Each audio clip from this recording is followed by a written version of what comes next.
दोस्तों, क्या कोई होटल का कमरा किसी को 60 मिनट के अंदर खुदकुशी करने के लिए मजबूर कर सकता है? ये कहानी है एक ऐसे ही कमरे की जहां अब तक 56 लोग अपनी जान दे चुके हैं। कहानी की शुरुआत माइक नाम के एक आदमी से होती है, जो कि एक पैरानॉर्मल इन्वेस्टिगेटर होता है, जो हॉन्टेड प्लेसेस और मिस्टीरियस लोकेशन पर जाकर उनके ऊपर किताब लिखता है। लेकिन यहाँ सबसे इंटरेस्टिंग बात ये थी कि उसका आज तक कभी किसी असली भूत प्रेत से सामना नहीं हुआ, जिसकी वजह से वो सुपरनैचुरल चीजों पर बिल्कुल भी यकीन नहीं करता था। उसका मानना था कि हर हॉन्टेड स्टोरी के पीछे कोई ना कोई लॉजिकल एक्सप्लेनेशन जरूर छुपा होता है। खैर, एक दिन जब माइक समुंदर में सर्फिंग कर रहा था, तभी एक बहुत बड़ी वेव उससे टकरा जाती है और वो पानी में डूबने लगता है। लेकिन कुछ देर बाद लहरें उसे किनारे तक ले आती हैं और थोड़ी देर बाद उसे होश आ जाता है। इसके बाद माइक अपने मेल्स कलेक्ट करने के लिए पोस्ट ऑफिस जाता है, जहां उसे अपने मेल बॉक्स में एक कार्ड मिलता है। उस कार्ड पर न्यूयॉर्क के डॉल्फिन होटल की इमेज बनी हुई थी और उसके बैक साइड पर लिखा हुआ था डोंट एंटर 1408, यानी डॉल्फिन होटल के कमरा नंबर 1408 में मत जाना। और यहाँ पर माइक जब 1408 के नंबर को जोड़कर देखता है तो टोटल 13 बनता है और वेस्टर्न कंट्रीज में 13 नंबर को अनलकी माना जाता है। ये देखकर माइक के चेहरे पर हल्की सी स्माइल आ जाती है। इसके बाद माइक रूम नंबर 1408 के बारे में इंटरनेट पर सर्च करता है, जिससे उसे पता चलता है कि इस कमरे में रुकने वाला हर इंसान 1 घंटे में सुसाइड कर लेता था और अब तक इस कमरे में 56 लोग अपनी जान दे चुके थे। ये सब देखकर माइक की क्यूरियोसिटी और भी बढ़ जाती है और वो डिसाइड करता है कि वो खुद इस रूम में रुककर सच का पता लगाएगा और इसके ऊपर एक किताब लिखेगा। यहाँ पर उसे लग रहा था कि दूसरी हॉन्टेड जगहों की तरह ये भी सिर्फ एक फेक स्टोरी होगी, जिसे होटल का मालिक पब्लिसिटी के लिए यूज करता होगा। और फिर वो रूम 1408 को बुक करने के लिए डॉल्फिन होटल में कॉल करता है, लेकिन वहाँ का स्टाफ उससे सीधा कह देता है कि ये कमरा फिलहाल अवेलेबल नहीं है। जिस पर माइक कहता है कि मैंने तो अभी कोई डेट भी नहीं बताई, फिर तुम्हें कैसे पता है कि रूम खाली नहीं है? जिस पर स्टाफ जवाब देता है कि रूम नंबर 1408 हमेशा के लिए अनअवेलेबल है और इतना कहकर वो फोन काट देता है। लेकिन माइक अपने फ्रेंड सैम की मदद से किसी तरह से इस कमरे को बुक कर लेता है।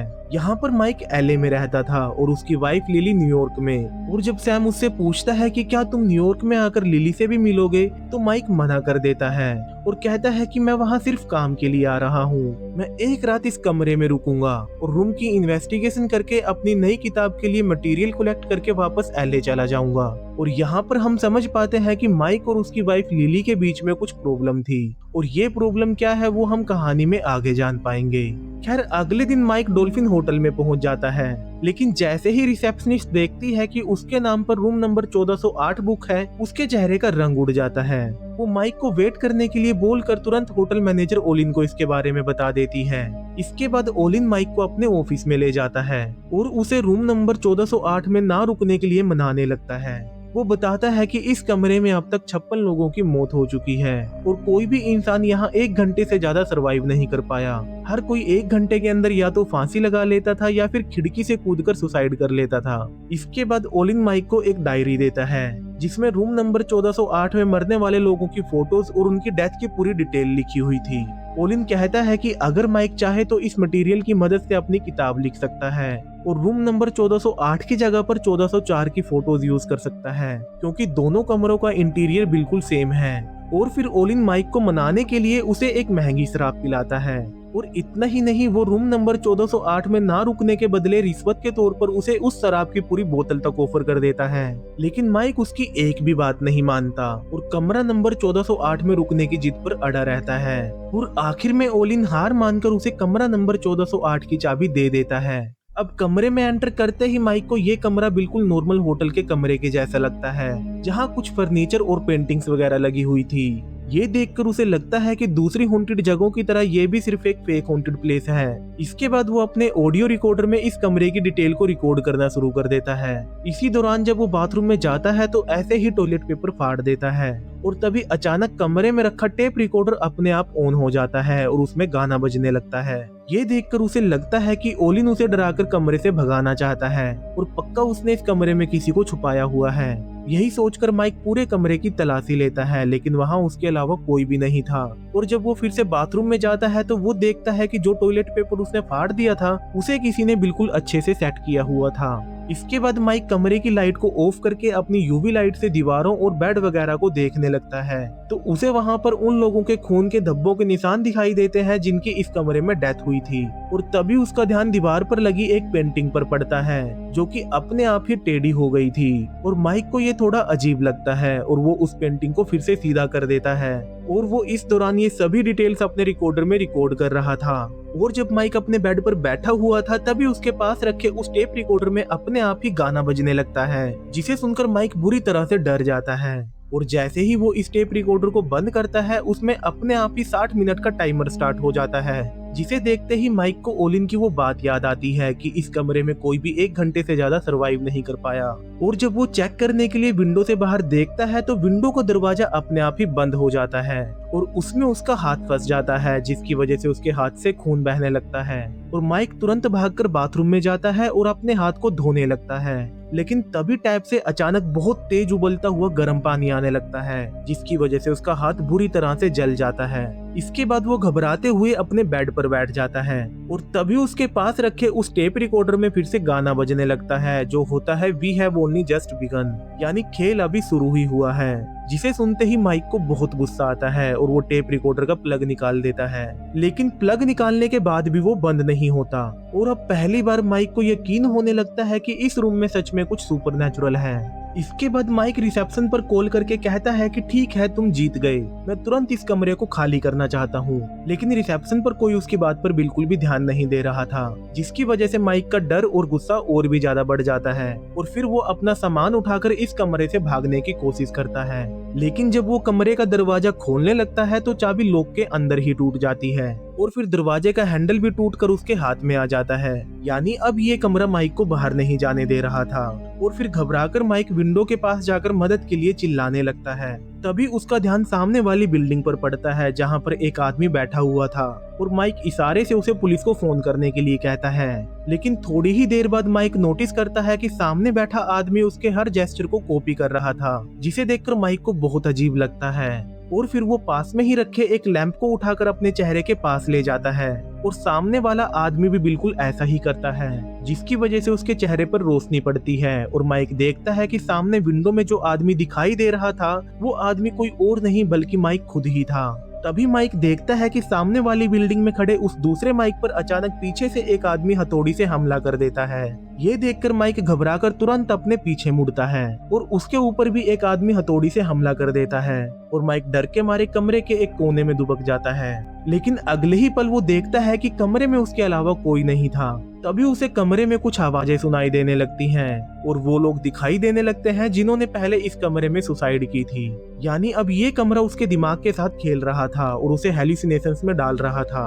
और तभी माइक को याद आता है कि इस कमरे में आने से पहले ओलिन ने उसे शराब पिलाई थी, तो उसे लगने लगता है कि शायद उस शराब में कुछ मिलाया गया था जिसकी वजह से उसे हेलुसिनेशन हो रहे हैं। तभी कमरे में रखा एक टीवी अपने आप ऑन हो जाता है और उसमें माइक, उसकी वाइफ लिली और उसकी बेटी कैटी की एक वीडियो प्ले होने लगती है। इसके बाद माइक को पास वाले कमरे से एक बच्चे के रोने की आवाज सुनाई देती है और वो दीवार के पास जाकर चिल्लाते हुए उस कमरे में रुके हुए लोगों को पुलिस को फोन करने के लिए कहता है। लेकिन तभी उस बच्चे की रोने की आवाज बहुत ज्यादा तेज और डरावनी हो जाती है, जिसकी वजह से माइक के कानों में दर्द होने लगता है और फिर अचानक कमरे की दीवारों में क्रैक्स आने लगते हैं जिनमें से खून बह रहा था। अब यहाँ पर माइक समझ चुका था कि अगर उसे जिंदा रहना है तो उसे 1 घंटे से पहले यहाँ से निकलना होगा, इसलिए वो विंडो के रास्ते पास वाले कमरे में जाने का डिसाइड करता है। लेकिन जैसे ही वो खिड़की से बाहर निकलकर दूसरे कमरे की तरफ बढ़ने लगता है तब वो देखता है कि उस फ्लोर पर उसकी विंडो के अलावा कोई दूसरी विंडो थी ही नहीं। ये देखकर माइक बुरी तरह से डर जाता है और घबराकर वापस अपने कमरे में आ जाता है। अब कमरे में माइक को अपनी वाइफ लिली और बेटी कैटी दिखाई देने लगते हैं और यहाँ पर हमें समझ में आता है कि आखिर माइक और लिली के बीच में क्या प्रॉब्लम थी। असल में उनकी बेटी कैटी को कैंसर था जिसकी वजह से उसकी मौत हो चुकी थी और माइक इस सदमे को बर्दाश्त नहीं कर पाया और बिना लिली को बताए हमेशा के लिए न्यूयॉर्क छोड़कर एलए चला गया। और यही वो कारण था जिसकी वजह से माइक भगवान और सुपरनैचुरल चीजों को नहीं मानता था। और यहाँ पर हम ये भी देख पाते हैं कि माइक अपने पिता को भी बहुत बुरी तरह से ट्रीट किया करता था।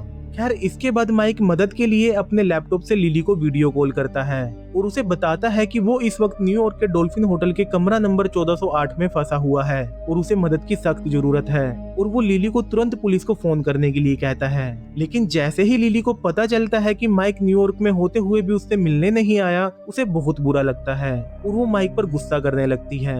तभी अचानक कमरे में लगे फायर स्प्रिंकलर अपने आप ऑन हो जाते हैं, जिसकी वजह से माइक के लैपटॉप पर पानी गिरता है और वो बंद हो जाता है। इसके बाद माइक कमरे की सीलिंग से होते हुए बाहर निकलने की कोशिश करता है, लेकिन वहां पर उसे एक सड़ी हुई लाश दिखाई देती है जो कि एक ज़ॉम्बी की तरह उसका पीछा करने लगती है और वो डरते हुए फिर से अपने कमरे में वापस आ जाता है।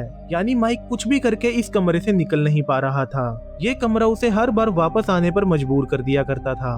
खैर अब यहाँ पर माइक पूरी तरह से टूट चुका था और जब वो ड्रिंक लेने के लिए मिनी फ्रिज को खोलता है तो उसे फ्रिज के अंदर होटल मैनेजर ओलिन दिखाई देने लगता है। ओलिन माइक से कहता है कि मैंने तुम्हें पहले ही कहा था, इस रूम में आज तक कोई भी सरवाइव नहीं कर पाया, लेकिन तुमने अपनी इग्नोरेंस की वजह से मेरी एक नहीं सुनी। यहाँ पर माइक गुस्से में चिल्लाते हुए कहता है कि आखिर तुम मुझसे चाहते क्या हो। लेकिन अगले ही पल हम देखते हैं कि फ्रिज के अंदर कोई नहीं था, वो सब सिर्फ माइक के हेलुसिनेशन थे। इसके बाद अचानक रूम के एसी में कुछ खराबी आ जाती है, जिसकी वजह से कमरे का टेम्परेचर -5 तक चला जाता है और धीरे धीरे पूरे कमरे में स्नोफॉल होने लगता है और ठंड की वजह से माइक बुरी तरह से कांपने लगता है और वो खुद को गर्म रखने के लिए उस डायरी को जलाना शुरू कर देता है जिसमें इस कमरे में मरने वाले लोगों की सारी डिटेल लिखी हुई थी। इसके बाद जब माइक की नजर टाइमर पर पड़ती है तो 1 घंटा खत्म होने में कुछ ही मिनट बचे हुए थे। तभी अचानक कमरे में हलचल होना शुरू हो जाती है और कमरे की छत फटकर 2 हिस्सों में बट जाती है और ऊपर से बहुत तेज बारिश होने लगती है। इसी दौरान माइक की नजर कमरे में लगी पेंटिंग्स पर पड़ती है। एक पेंटिंग में वही आदमी था जिसने हथौड़ी से उस पर हमला किया था और दूसरी पेंटिंग में समुद्र की तेज लहरों के बीच में एक कश्ती फंसी हुई थी और तभी वो कश्ती वाली पेंटिंग वीडियो की तरह चलने लगती है जिसमें वो कश्ती समुद्र की खतरनाक लहरों से लड़ रही थी, जिसे देखकर माइक को लगता है कि शायद इस कमरे में लगी ये पेंटिंग शापित है। इसलिए वो एक डंडा उठाकर कश्ती वाली पेंटिंग को तोड़ने लगता है, लेकिन तभी उस पेंटिंग के अंदर का समुद्र का पानी बाहर निकलकर पूरे कमरे में भरने लगता है और देखते ही देखते माइक पानी में डूबने लगता है। इसके बाद माइक को सीधा हॉस्पिटल में होश आता है और वो अभी भी एलए में ही था। लिली उसे बताती है कि सर्फिंग के दौरान वो समुद्र में डूब गया था और उसके बाद अब जाकर उसे होश आया है। ये सब देखकर माइक पूरी तरह से हैरान रह जाता है और वो लिली से कहता है कि ऐसा कैसे हो सकता है, मैं तो न्यूयॉर्क के डॉल्फिन होटल में था, तो फिर मैं एलए कैसे पहुंच गया। जिस पर लिली उसे बताती है कि न्यूयॉर्क में तो डॉल्फिन नाम का कोई होटल है ही नहीं। और ये सुनकर माइक को लगता है कि शायद जो कुछ भी उसने देखा था वो सब सिर्फ उसका एक बुरा सपना था। और यहाँ पर लिली उससे पूछती है कि वो बिना बताए उसे छोड़कर क्यों चला गया था, जिस पर माइक बताता है कि उसे लिली के चेहरे में हमेशा अपनी बेटी कैटी का चेहरा नजर आता था और वो इस दर्द से भागना चाहता था। यहाँ पर माइक लिली से अपनी गलतियों के लिए माफी मांगता है। इसके बाद वो ओल्ड एज होम जाकर अपने पिता से भी माफी मांगता है, क्योंकि अब उसे एहसास हो चुका था कि वो कितना खुदगर्ज इंसान था। खैर इसके बाद माइक अपने सपने से इंस्पायर्ड एक कहानी लिखता है और जब वो उस कहानी को सैम को मेल करने के लिए पोस्ट ऑफिस में जाता है तो उसे वहां पर डॉल्फिन होटल का वही स्टाफ मेंबर दिखाई देता है जिसे उसने अपने सपने में देखा था, जिसे देखकर माइक पूरी तरह से कंफ्यूज हो जाता है। और तभी अचानक पोस्ट ऑफिस में मौजूद सभी आदमी वहां की दीवारों को तोड़ने लगते हैं और देखते ही देखते पूरा पोस्ट ऑफिस फिर से रूम नंबर 1408 में बदल जाता है। यानी जो कुछ भी हो रहा था वो माइक का बुरा सपना नहीं बल्कि रियल था। उल्टा जो कुछ भी उसने अभी देखा था वो सिर्फ उसका एक हेलुसिनेशन था। इसके बाद माइक को इस कमरे में अपनी बेटी कैटी दिखाई देती है। वो माइक को हक करके कहती है कि वो हमेशा के लिए उसके साथ ही रुक जाए और माइक उसे गले लगाकर रोने लगता है। तभी टेप रिकॉर्डर में फिर से गाना बजने लगता है, जिसकी आवाज से माइक अचानक होश में आता है और कैटी एकदम से उसकी बाहों में डिजोल्व हो जाती है। यानी ये कमरा माइक के सबसे गहरे दर्द को बाहर लाकर उसके साथ खेल रहा था, जिसे देखकर माइक को बहुत गुस्सा आता है और वो सामान उठाकर इधर उधर फेंकने लगता है और फिर वो बेहोश हो जाता है। और जब माइक को होश आता है तो वो देखता है कि ये कमरा फिर से बिल्कुल नॉर्मल हो चुका था और टाइमर भी अब दोबारा 60 मिनट से शुरू हो गया था। तभी वहाँ रूम का फोन बजता है और माइक फोन उठाते ही गुस्से में कहता है कि तुम मुझे सीधा मार क्यों नहीं देते, जिस पर सामने से एक लड़की कहती है कि इस होटल के हर गेस्ट की अपनी फ्री विल होती है, तुम चाहो तो इस 1 घंटे को बार बार जी सकते हो या फिर एक्सप्रेस चेकआउट चूज कर सकते हो। यानी माइक चाहे तो वो सुसाइड करके इस दर्द से हमेशा के लिए आजाद हो सकता है। और यहीं पर हमें समझ में आता है कि ये कमरा डायरेक्टली किसी को नहीं मारता, बल्कि ये उनके अंदर छुपे डर, दर्द और गहरे सदमे के साथ खेलता है और धीरे धीरे उन्हें सुसाइड करने पर मजबूर कर देता है। खैर अब माइक ये ठान लेता है कि अगर उसे मरना ही है तो वो इस कमरे को भी अपने साथ लेकर मरेगा, और फिर वो पूरे कमरे में आग लगा देता है। और जैसे ही कमरे में आग फैलने लगती है वहाँ किसी मॉन्स्टर की दर्द भरी चीखें गूंजने लगती हैं। यानी ये कमरा सिर्फ हॉन्टेड नहीं बल्कि खुद में ही एक कॉन्शियस इविल एंटिटी था जो आग में जलने की वजह से तड़प रहा था। वहीं दूसरी तरफ लिली भी माइक से मिलने के लिए डॉल्फिन होटल में पहुंच जाती है। यानी जब माइक ने लिली को वीडियो कॉल किया था वो कोई हेलुसिनेशन नहीं बल्कि सच था। लेकिन जब तक लिली वहां पहुंचती है तब तक ये कमरा और माइक दोनों आग में जल चुके थे, और अब जलने की वजह से इस कमरे को हमेशा के लिए बंद कर दिया जाता है। इसके बाद माइक को कैटी के साथ ही दफना दिया जाता है, और तभी लिली के पास होटल का मैनेजर ओलिन आता है और उसे माइक का कुछ सामान देने लगता है। लेकिन लिली वो सामान लेने से मना कर देती है और कहती है कि वो माइक को उसके आखिरी दर्द भरे पलों से नहीं बल्कि उसकी अच्छी यादों से याद रखना चाहती है। और ओलिन भी उसकी इस बात की रिस्पेक्ट करता है और माइक का सामान लेकर अपनी कार में बैठ जाता है। और जब वो माइक का सामान चेक करता है तो उसमें वो ऑडियो रिकॉर्डर भी होता है जिसमें वो रूम के अंदर ऑडियो रिकॉर्ड कर रहा था। और जैसे ही ओलिन उस रिकॉर्डर को सुनता है उसमें माइक की आवाज के साथ साथ कैटी की आवाज भी थी। यानी उस कमरे में जो कुछ भी हो रहा था वो सिर्फ माइक का हेलुसिनेशन नहीं बल्कि सच था। असल में वो कमरा एक कॉन्शियस इविल था जो कि इस कमरे में रहने वाले इंसान को एक हेल लूप में डाल देता था, जिसमें वो इंसान अपने डीपेस्ट फियर, पेन और गिल्ट को बार बार जीता था। और ये लूप तब तक चलता रहता था जब तक वो इंसान खुदकुशी ना कर ले।